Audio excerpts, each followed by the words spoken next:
여러분, 사람이 개하고는 절대로 싸워서는 안 되는 이유에 대해서 아시죠?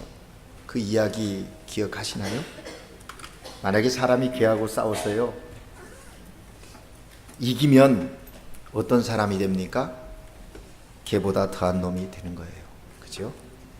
그리고 개하고 싸워서 지면 개만도 못한, 개하고 싸워서 비기면요, 개 같은 이렇게 된답니다. 인생을 살면서 참 참아야 하는 일들이 많이 있는 것도 사실입니다. 그래서 믿음은 인내를 요구합니다. 현실의 삶 속에 여러 가지 사건들에 부딪힐 때 우리는 인내할 수 있어야 합니다. 믿음으로 인내하는데, 그 믿음의 인내로 승리하기 위해서는 우리의 의지와 능력으로만 되지 않음을 합니다. 그래서 성령님을 의지하셔야 합니다. 오늘은 성령 강림 주일입니다. 예수님께서 인류의 죄를 위하여, 아니 바로 나의 죄를 위하여 십자가에 죽으시고 3일 만에 부활하셔서 40일간 이 땅에 계시고 승천하시면서 제자들에게 말씀하셨습니다.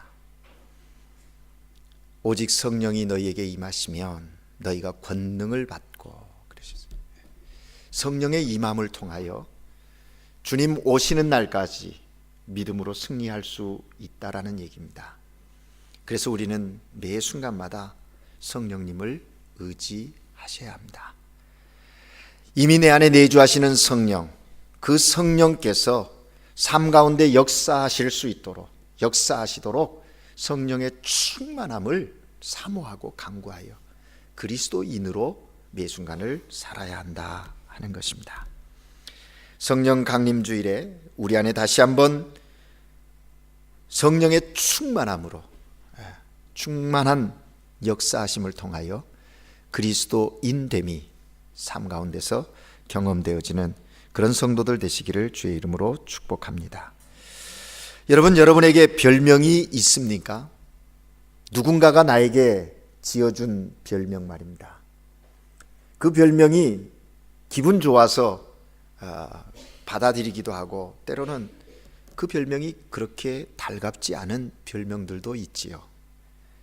내가 좀 몸이 비대하다고 해서 붙여주는 뚱보라는 별명이 또 돼지라는 별명, 별로 그렇게 좋지 않습니다. 행동이 꿈틀거리고 우직하다고 해서 곰탱이 뭐 이런 별명도 붙이지요. 또 언제나 이렇게 누구에겐가 붙고 냄새나는 일을 한다고 해서 똥파리라는 별명도 지어 붙이기도 합니다. 우리 그리스도인들에게 있는 별명이 있지요. 예수쟁이라는 별명이에요. 사실 예수쟁이란 기독인에 대한 별명인데, 이건 역사성이 있습니다. 100년 전 한국 땅에 서양 귀신이라 불리던 예수 믿고 따르는 사람들에게 붙여진 별명이었습니다. 비웃음과 모욕을 담아 붙여진 별명이었지요. 그러나 기독교인들은 이 별명을 기쁘게 받아들였어요. 부끄러워하기보다는 오히려 자랑스러워하면서 예수쟁이라는 이름이, 그 별명이 부끄럽지 않도록 사회 속에서 살기를 원했다는 겁니다. 그래서 자신이 머무는 그 자리에서 오히려 저들은 비웃음과 모욕으로 붙여준 별명이었지만 그 별명을 긍정적인 의미로 되살려내는 그런 역사를 이루었다는 겁니다. 그래서 오늘날도 우리 그리스도인들이 삶의 자리에서 진짜 예수쟁이가 되어야 합니다. 어설픈 예수쟁이가 아니라 진짜 예수쟁이로 산다면 우리의 삶의 자리에 그리스도의 평화가, 하나님의 다스리심이 이루어지게 된다 하는 것입니다. 여러분, 오늘 우리가 함께 읽은 본문 말씀에 보면요, 예수님께서 제자들에게 이제 마지막으로 설교하는 고별 설교의 한 부분입니다. 그런데 거기에서 예수님이 성령님을 별명으로 부르고 있는 것을 보게 됩니다. 성령님을 별명으로 부르셨는데 그 별명이 뭐냐면 보혜사라는 것입니다. 16절 말씀에 보면 내가 아버지께 구하겠으니 그가 또 다른 보혜사를 너희에게 주사 영원토록 너희와 함께 있게 하리니. 더 구체적으로 25절 말씀에 보면 보혜사 곧 아버지께서 내 이름으로 보내실 성령이라고 말합니다.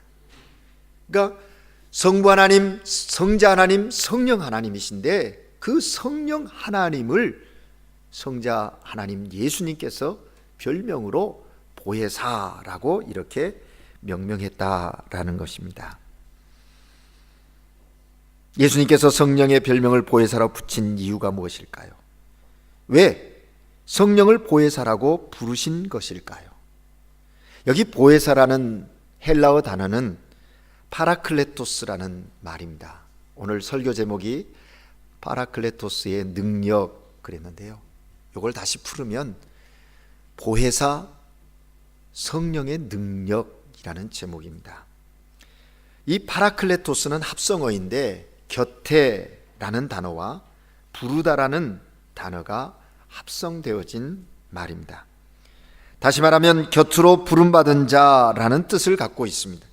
성부와 성자 예수님이 성령님을 우리 곁에 보내셔서 우리를 도와주도록 하신다는 말씀이죠. 곁에 계셔서 도와주시는 분이라는 의미를 갖고 있는 뜻이 보혜사입니다.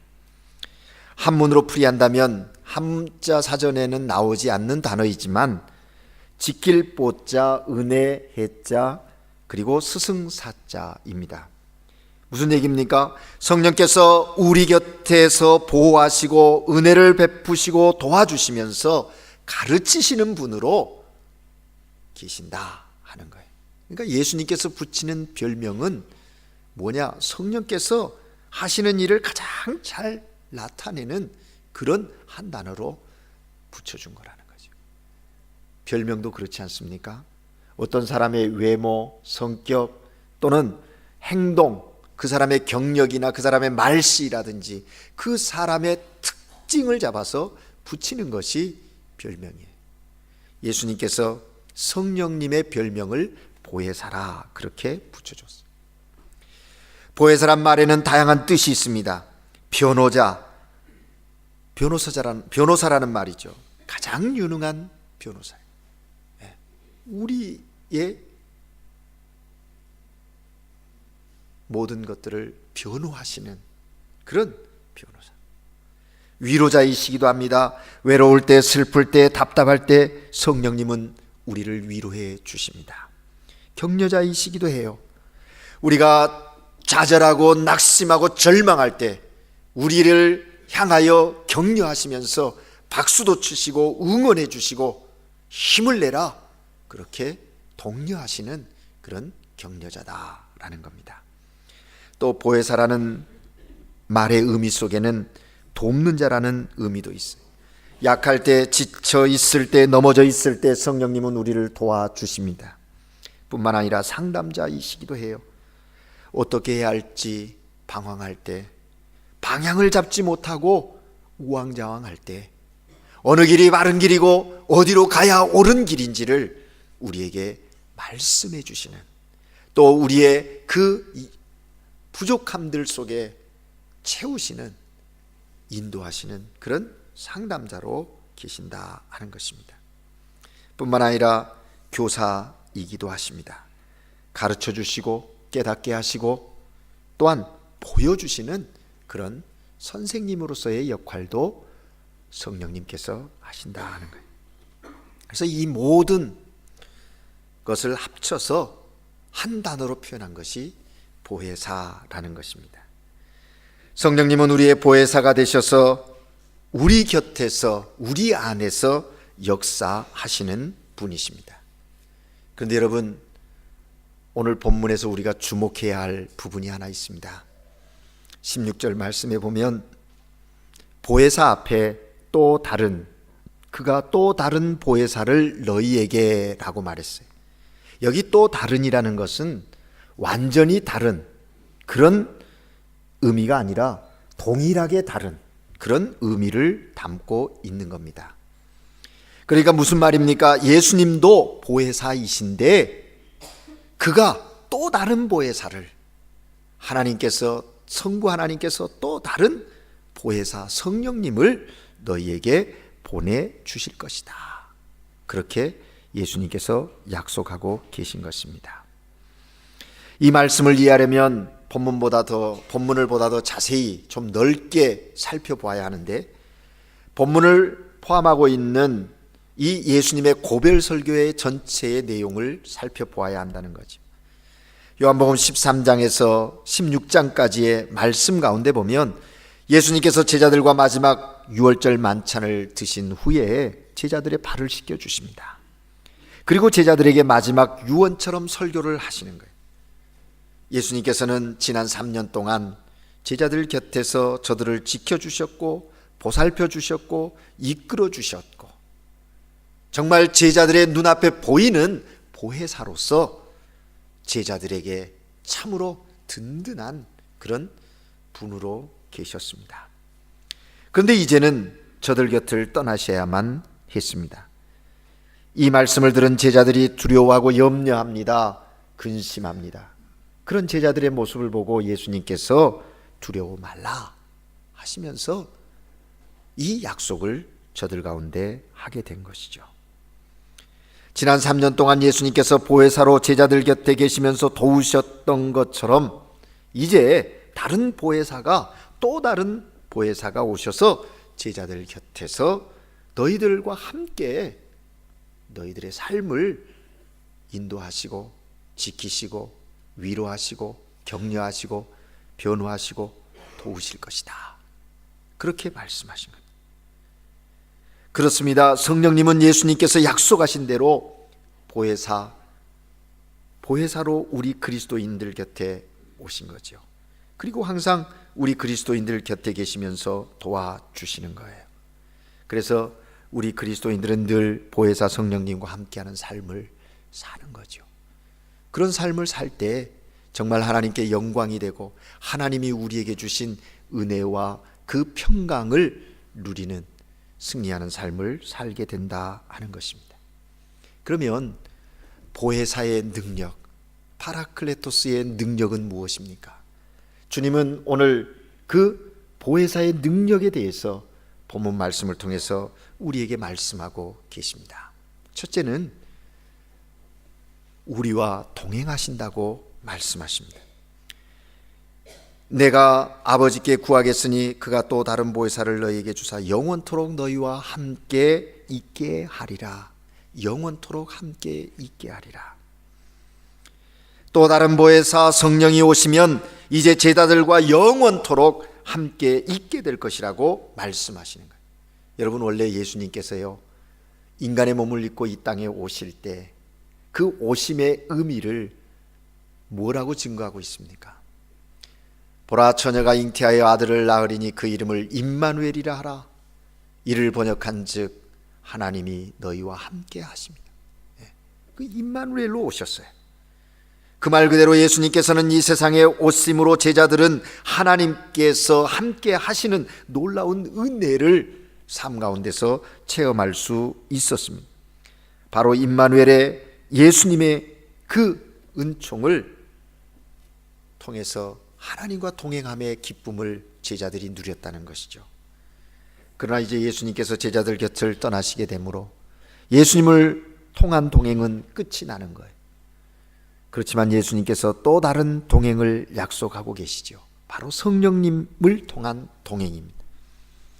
그렇습니다. 파라클레토스의 능력은 우리가 하나님과 동행하는 것을 말하는 거예요. 우리는 혼자 인생을 살아가는 것이 아닙니다. 때때로 우리는 착각합니다. 내가 여기까지 온 것은 나의 어떤 성실함 때문에, 나의 부단한 노력으로 인해서 무언가 이루었다고 착각을 해요. 그런데 그렇지 않습니다. 우리 인생은 혼자 이룬 것이 하나도 없습니다. 누군가의 도움을 통해서, 누군가의 동행을 통해서 이루어진 것이에요. 몇 해 전 한국의 실버 원정대가 구성이 돼서 에베레스트 그 정상을 오르겠다고 등정했던 때가 있습니다. 그런데 놀랍게도 그 실버 원정대가 세계에서 가장 높다고 하는 그 에베레스트 등정을 성공했어요. 육체적으로나 정신적으로나 정말 대단한 분들이라 생각이 되어집니다. 6, 70을 넘어 이제 인생의 황혼길에 들었다고 하는 그들인데 현장에서 은퇴한 그분들 아니세요? 그런데 새로운 꿈을 가지고 도전했어요. 그래서 그 에베레스트 산 정상을 오르게 되었다는 거예요. 그런데 이렇게 높은 산을 등정할 때 저들 스스로 한 것이 아니었어요. 늘 곁에 돕는 사람들이 있었어요. 누구냐면 셀퍼들이죠. 그들은 그런데 사진에도 안 나오고 이름도 안 나오고 하지만 그 실버 원정대 곁에 늘 있었다라는 사실이에요. 등산대원들은 도시에 살다가 등산할 때만 산에 올라가지만 이 셀퍼들은 늘 그 높은 고산지에서 사는 거죠. 그래서 폐활량도 좋고 기후도 잘 적응하고 길도 잘 아는 사람들. 이 셀퍼들이 등산대원 앞장서서 길을 안내해 줍니다. 힘들 때는 이끌어주기도 하고 뒤에서 밀어주기도 하고 대신 그들의 짐을 지고 거기를 오르는 거죠. 그래서 마침내 정상에 서게 해 주는 거예요. 그렇습니다, 여러분. 우리의 인생의 삶에도요, 우리의 인생의 삶이 올바른 길로 나갈 수 있도록, 바른 정상에 이를 수 있도록 돕는 영이 계시는 거예요. 그 영이 뭐냐? 바로 성령이다라는 것이죠. 그런데 여러분, 성령님과 동행은요, 아주 특별한 동행입니다. 오늘 본문 17절 말씀에 보면 이렇게 말씀하십니다. 그는 너희와 함께 거하시며 또 너희 속에 계시겠습니다. 성령님을 통한 동행은 한마디로 영적인 동행이다 라고 말씀하고 있는 거예요. 영이신 성령님께서 우리 존재 안으로 들어오셔서 함께 하시는 것입니다. 내가 예수 그리스도를 주로 고백하는 그 순간에 성령님은 내 안에 내주하시고 그 내주하신 성령께서 이제 우리의 삶 가운데 역사하시는 거예요.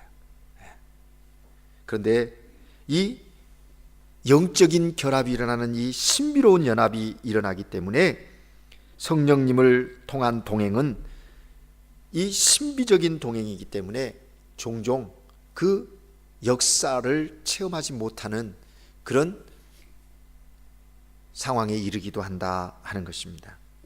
자칫 동행을 의식하지 못하는 경우가 있다는 거죠. 과거 제자들이 예수님과 동행함으로 어려운 일이 있을 때, 또 자기들이 참으로 낙심되고 절망되어졌을 때 그 전능하신 주님을 가시적으로 보면서 큰 위로도 받고 또 그 동행의 그 은혜를 체험했어요. 그러나 성령님과의 동행은 다른 거예요. 성령님은 영이시기 때문에 우리의 눈으로 확인할 수가 없습니다. 그리고 온몸으로 성령님과 동행을 확실하게 확인할 수 없기에 영적인 민감함과 깨어있지 않으면 놓쳐버리고 만다는 거죠. 그래서 성령님과 동행은 영적으로만 확인이 가능합니다. 적극적이고 철저하게 확인하려고 노력할 때 성령님과의 동행이 확인되어진다 하는 것입니다. 우리가 어떻게 성령님과 동행하고 있음을 확인할 수 있을까요? 여러분, 우선 성령님을 찾으셔야 합니다. 하나님의 사람 다윗은 시편 27편 8절에서 이렇게 고백하고 있습니다. 너희는 내 얼굴을 찾으라 하실 때에 내가 마음으로 주께 말하되 여호와여 내가 주의 얼굴을 찾으리이다 하였나이다. 사도행전 2장 25절에서 다윗은 또 이렇게 고백하고 있습니다. 내가 항상 내 앞에 계신 주님을 배웠으며 나로 요동하지 않게 하기 위하여 그가 내 우편에 계시도다. 그렇습니다. 우리는 매일 나와 동행하시는 성령님을 찾아야 합니다. 아침마다 순간마다 성령님을 확인하고자 하는 그런 열망이, 사모함이 있어야 한다 하는 것입니다. 그래서 내 안에 계시는 성령님을 확인하고 그 성령님의 인도하심 속에, 동행하심 속에 삶을 살아가야 한다는 거죠. 그리고 다음으로는 성령님과 대화하셔야 합니다. 다윗은 또 시편 62편 8절에서 이렇게 권면합니다. 백성들아 시시로 그를 의지하고 그 앞에 마음을 토하라. 하나님은 우리의 피난처시로라. 그렇습니다. 우리는 시시때때로 성령님께 우리의 마음을 털어놓을 필요가 있습니다. 기쁘고 감사한 마음을 동행하시는 성령님께 털어놓을 필요가 있습니다. 힘들고 아픈 마음을 동행하시는 성령님께 털어놓아야 합니다. 심지어 누군가를 미워하는 마음, 죄짓고 싶은 마음까지도 성령님께 털어놓을 필요가 있다는 거예요. 늘 성령님과 대화하며 영적인 그런 교제가 이루어져야 한다는 거예요. 이것이 영적인 건강함을, 또 성령의 충만한 삶이라고 말씀하시는 거예요. 그리고 성령님께 도우심을 구하십시오. 순간순간 성령님께 도우심을 청하야 합니다. 갈 길을 찾을 수 있게 해달라고 도움을 청하고, 마음을 다스릴 수 있게 해달라고 도움을 청하고, 지금 이 상황 속에서, 이 환경 속에서 어떻게 행하여야 하는지 영적인 분별력을 달라고 도움을 청해야 해요. 성령님과 동행하는 그 삶, 그것은 바로 하나님이 우리에게 예비하신 풍성한 삶의 길이다 하는 것입니다. 파라클레토스 성령의 능력은 두 번째 우리로 깨닫게 하시는 거예요. 동행하게 하신 하나님이 삶 가운데서 깨닫게 해요. 오늘 본문 17절 말씀에 보면 그는 진리의 영이다, 그렇게 예수님께서 말씀하셨어요. 보혜사이신 성령님께서 우리와 동행하시며 하시는 사역 가운데 가장 대표적인 사역이 바로 진리를 깨닫게 해주신다 하는 겁니다. 예수님께서 보혜사이신 성령님을 진리의 영이라고 말씀해 주셨는데, 사도 요한은 이 진리의 영에 대하여 두 가지로 우리에게 깨닫게 하고 있습니다. 첫째는 진리의 영이 깨닫게 하시는 것이, 첫 번째는 말씀을 깨닫게 한다는 거예요. 14장 26절 말씀을 보면 보혜사 곧 아버지께서 내 이름으로 보내실 성령, 그가 너희에게 모든 것을 가르치시고 내가 너희에게 말한 모든 것을 생각나게 하시리라. 가르치고 생각나게 한다는 거예요. 예수님께서 제자들을 떠나가시죠.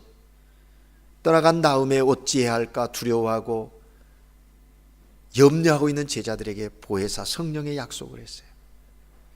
그런데 그 주님께서 약속하신 그 약속의 구체성이 어떻게 드러나고 있는가, 사도행전을 읽어보면 우리가 깨달아 알게 되는데요. 사도행전 2장에서부터 보게 되면 사도들이 설교하는 내용이 몇 편 기록되어져 있습니다. 대표적인 설교가 베드로의 설교인데, 사도행전 2장 14절에서 40절에 보면 베드로가 솔로몬 행각에서 설교를 행하는 거예요. 그렇게 한번 설교할 때 그 설교, 베드로의 설교를 듣는 사람들이 자신의 죄를 깨닫고 회개해서 성령의 충만함을 덧입는 것을 볼 수가 있는 거예요. 그런데 베드로의 설교의 내용을 보면요, 성경의 여러 곳을 인용하고 있거든요. 뿐만 아니라 그 인용에서 적용하는 적용점이 어떻게 그렇게 적절한가 정확하게 인용하고 있다는 겁니다. 뿐만 아니라 베드로는 저와 같이 이렇게 원고 설교를 하지도 않았어요. 그 당시에는 성경도 가지고 있지 않았어요. 어떻게 그 많은 내용을 정확하게 암송할 수 있었을까요? 어떻게 그 많은 내용을 논리적으로 적절하게 적용시키면서 사람들에게 그렇게 선포할 수 있었을까? 베드로가 유대 랍비처럼 체계적으로 말씀 훈련을 받은 사람도 아닙니다. 그는 직업이 뭐예요? 어부였어요. 학문이 있었던 것도 아닙니다. 그리고 복음에 대해서 신학적 체계를 가지고 있었던 그런 사람도 아니에요. 그럼에도 불구하고 어떻게 이런 일이 일어날 수 있었을까? 답은 한 가지죠. 베드로 혼자 산 것이 아니라 성령 하나님, 보혜사 성령께서 베드로를 통하여 일하셨다 하는 내용입니다. 성령께서 가르쳐 주시고 성령께서 생각나게 하사 그로 백성들을 향하여 하나님의 그리스도의 복음을 선포하게 하셔서 그 놀라운 역사를 이루었다는 것이죠.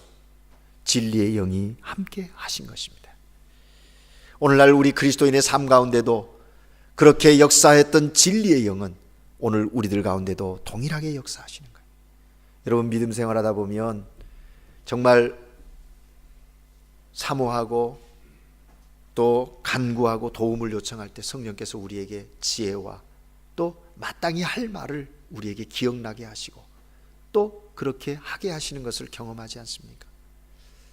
제가 선교지에 있으면서 선교 사역을 할 때 교인들을 데리고 한 지역에 사역을 들어갔다가 나오다가요, 교통사고가 났어요. 교통사고로 인해서 정말 교회의 중직이었고 헌신적인 봉사를 한 우리 여성도가 교통사고로 다쳐서 결국 죽게 되었어요. 그 자녀가 얼마나 낙심이 되었으면 교회에 와서 방해를 놓고 항의를 하는 거죠. 삐딱한 거죠. 그런데 장례 예배를 드리려고 하는데 화를 내는 겁니다. 도대체 하나님이 살아계신다면 어떻게 이런 일이 있냐?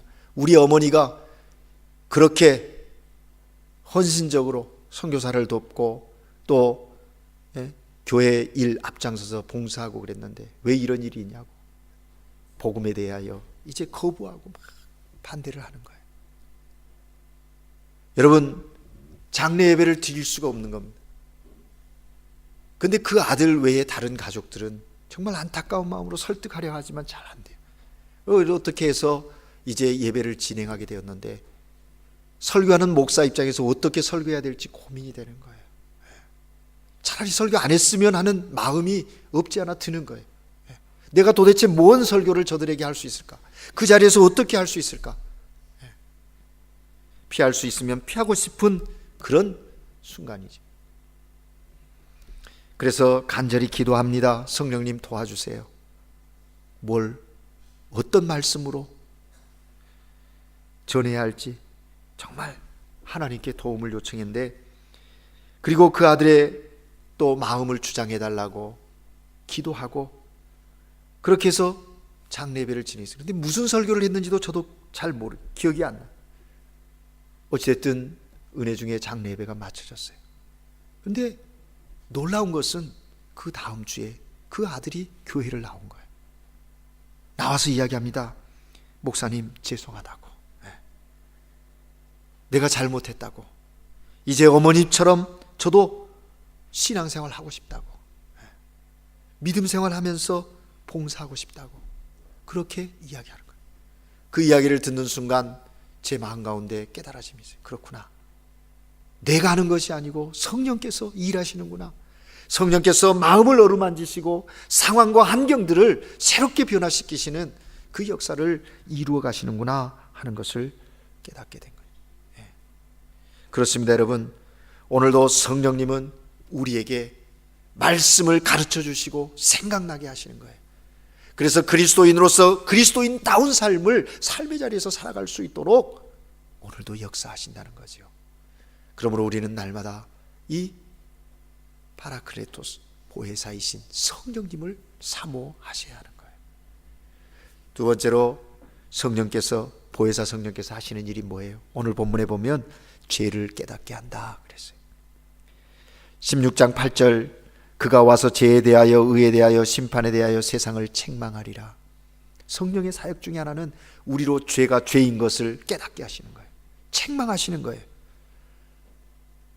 우리의 수치, 죄스러움이 드러나는 것에 대하여 불편함이 있습니까?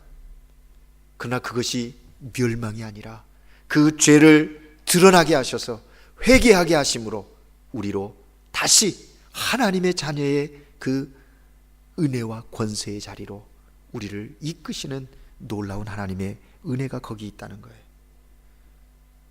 사랑하는 여러분, 성령께서 우리의 허물과 죄를 깨닫게 하시고 올바로 나아가야 할 의의 길을 깨닫게 하시는데, 그때 우리의 태도는 어떠해야 할까요? 받아들여야 돼. 뼈저리게 받아들일 수 있어야 돼요. 시편 50편 51편을 읽어보면 다윗이 그 죄에 대해서 성령이 깨우쳐주는, 하나님의 영이 깨우쳐지는 죄에 대해서 어떻게 반응하는가를 보여주고 있습니다. 물은 나는 내 죄가를 아오니 내 죄가 항상 내 앞에 있나이다. 자기의 죄를 인정해요. 그리고 시편 51편 보면 그 죄로 인하여 눈물을 흘리고 회개하는데 눈물이 침상을 띄울 정도로 그렇게 간절함으로 회개하고, 그래서 회복되어지는 하나님의 은혜를 다윗이 체험하는 것을 보게 돼요. 그렇습니다. 여러분, 우리의 삶 가운데서 성령께서는 우리에게 말씀하십니다. 때로는 중보자로, 상담자로, 위로자로, 대언자로 우리에게 말씀하시지만 또 때때로 우리의 잘못됨을 지적하시면서 깨우쳐 주시는 거예요. 너 왜 그렇게 그 길로 가고 있니? 김 집사, 너 그러면 안 되잖아. 너 왜 그래? 너 왜 그 죄악을 안 떠나는 거야? 너 이거 잘못되지 않았니? 라고 구체적으로 우리에게 말씀하세요. 그때 우리는 어떻게 응답해야 할까요? 주님, 내가 내 죄가를 아오니 나를 긍휼히 여겨 주옵소서. 회개하고 나가는 거예요. 죄를 깨닫고 고할 때, 철저히 회개할 때 하나님께서는 우리를 다시 회복시키셔서 하나님의 거룩한 역사에 쓰시는 거죠. 그래서 이 회개라는 것을 통해, 그것은 은혜의 장치인 거죠. 연약한 우리가 실수할 수 있습니다. 죄를 범할 수 있습니다. 그래서 자칫 하나님으로부터 멀어질 수 있어요. 그런데 하나님은 우리를 붙잡은 손을 놓지 않으시고 여전히 성령, 보혜사 성령을 통해서, 성령님을 통해서 깨우쳐 주시고 깨닫게 하시는 거예요. 그리고 돌이켜 끌어안으시는 그 놀라운 은혜가 있다는 것이죠. 이것이 동행하시는 파라클레토스, 성령의 역사인 거죠. 2014년 성령 강림주의를 맞은 우리는 이러한 성령의 역사하심 속에, 보혜사 성령의 그 능력 가운데 붙들려서 하나님의 거룩한 뜻을 이루어가는 그런 믿음의 종들로 신앙의 경주를 계속하시는 복된 성도들 되시기를 주의 이름으로 축복합니다. 기도하겠습니다. 사랑의 주님, 은혜를 감사합니다. 성령께서 오늘도 우리와 동행하여 주시고 진리의 영으로 함께 하셔서 의의 길을 가게 하시며 영적 분별력을 가지고 하나님의 기뻐하신 뜻에 헌신하고 순종할 수 있도록 날마다 우리를 새롭게 하시니 감사합니다. 성령 충만함으로 믿음 가운데 이 시대를 승리할 수 있게 하여 주옵소서. 오늘도 우리와 함께 하시는 성령의 능력 가운데 참으로 담대하게 하셔서 주님이 주시는 평강의 기쁨을, 세상에서 얻지 못하는 하나님만이 허락하시는 참된 평안을 누리며 영광 돌리는 믿음의 삶 우리로 살게 하옵소서. 오늘도 성령의 능력 가운데 있는 하나님의 사람들을 통하여 이 땅에 복음의 역사를 이루어 주시옵소서. 예수 그리스도 이름으로 기도합니다. 아멘.